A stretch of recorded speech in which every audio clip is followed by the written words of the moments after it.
Hi, and welcome to another episode of Hot Takes with me, the Silver Fox.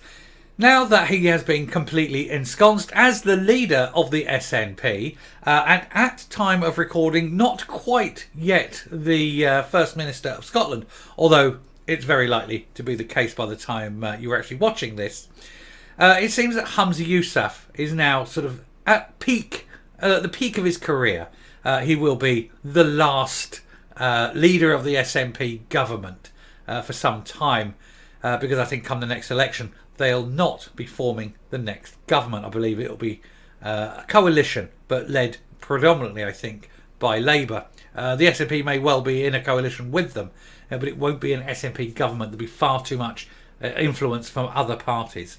So he is about to embark on his exciting adventure as the last King of Scotland for some time. Although, let's face it, Nicola, Queen of Scots, is still pulling the levers behind the scenes. She, of course, is the one who's got her hand firmly up his behind. He is just a sock puppet. But as time goes on, we will learn to love him or not.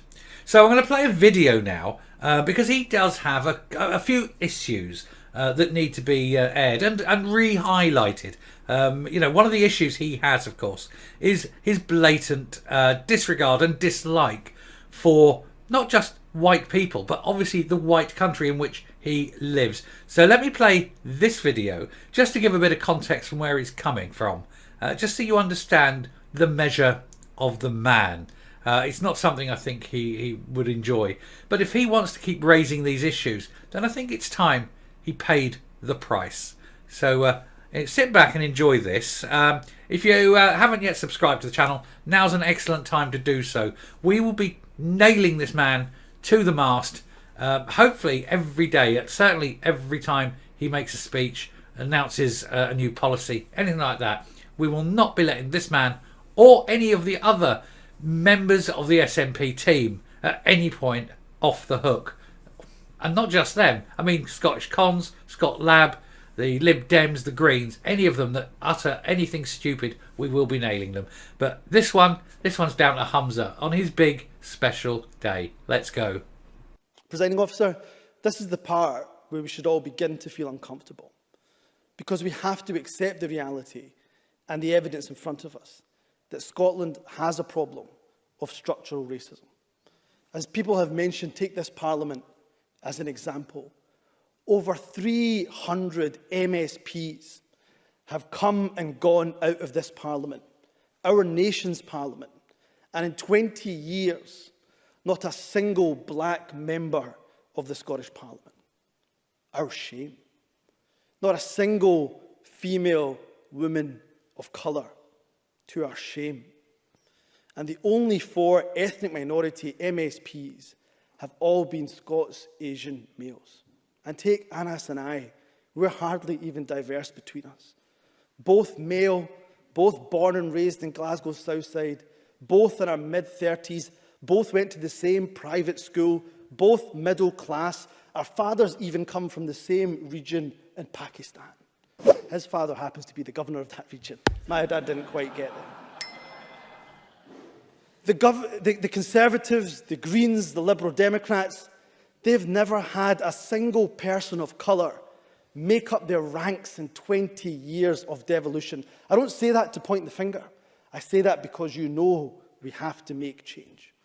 They've never had a single MP from Scotland that has been non-white in their history. And to my colleagues on the government bench, we know that we are not immune either. Some people were surprised. They were taken aback even by the mention on my social media that 99% of the meetings I go to, I'm the only non-white person in the room. But why are we so surprised when the most senior positions in Scotland are filled almost exclusively by those who are white?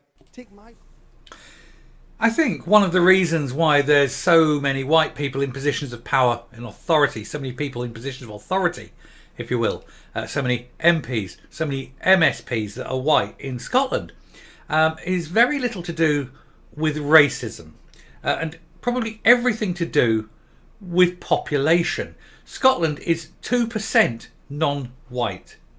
2% of the population are non-white. Now, he's saying that only 4 MSPs have in sort of 20 years been non-white at that point out of 300. Well, one would have expected, in fact, that maybe 6 would have been non-white.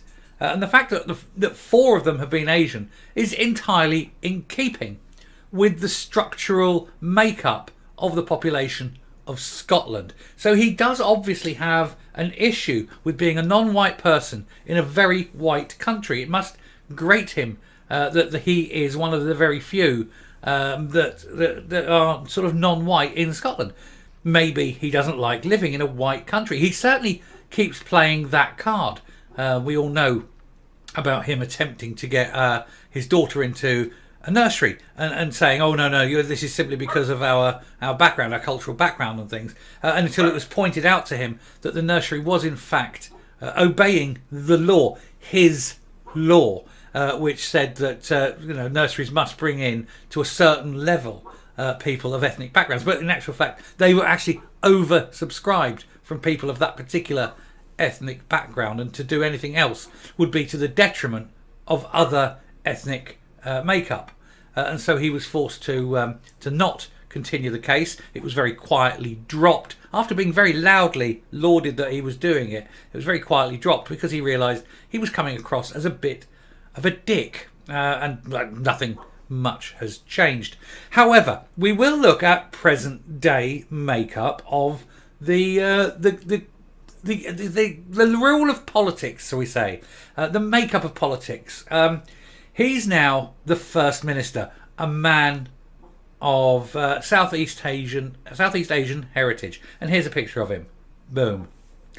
Okay, and we're looking at him, a man of Southeast Asian. He is the First Minister of Scotland. And here, of course, is the First Minister of Ireland. We call him the Taoiseach of Ireland. And as you see, he too is of South Asian descent. And this, of course, is Sadiq Khan, a man who has more sway over more people, who has a far larger budget, and is basically more important than Humza Yousaf, and he only controls a city. Okay, that city is the 8.5 million, nearly 9 million people that is London, and a budget that runs into hundreds of billions. If you broke up the United Kingdom and made the City of London its own country, it would be the second biggest economy after the rest of England. It is truly that big. And of course here we have the United Kingdom Prime Minister, Rishi Sunak, and the second most important person in terms of governmental power, the Home Secretary, Suella Braverman, both of whom also, as we see, are of South Asian heritage. So the question I have for you, Humza, is this. Do you now think that there are far too many people of colour taking all the top jobs in the various local government and national government positions of these fair islands? Or for you, is it just the right amount? Asking for a friend, of course. I have no bugbear on the colour of someone's skin, unlike you, because I'm not racist. Unlike Humza Yousaf, for whom race is everything. Thank you very much for watching. If you like what you're seeing here on the channel, please do hit that subscribe button right there. Ring the bell for notification of future output. Leave a like, leave a comment, please, please, please. Share the video as always. And until next time, stay safe, stay well. Don't give a shit about anything that these people say because they're all two-faced wankers. And goodbye.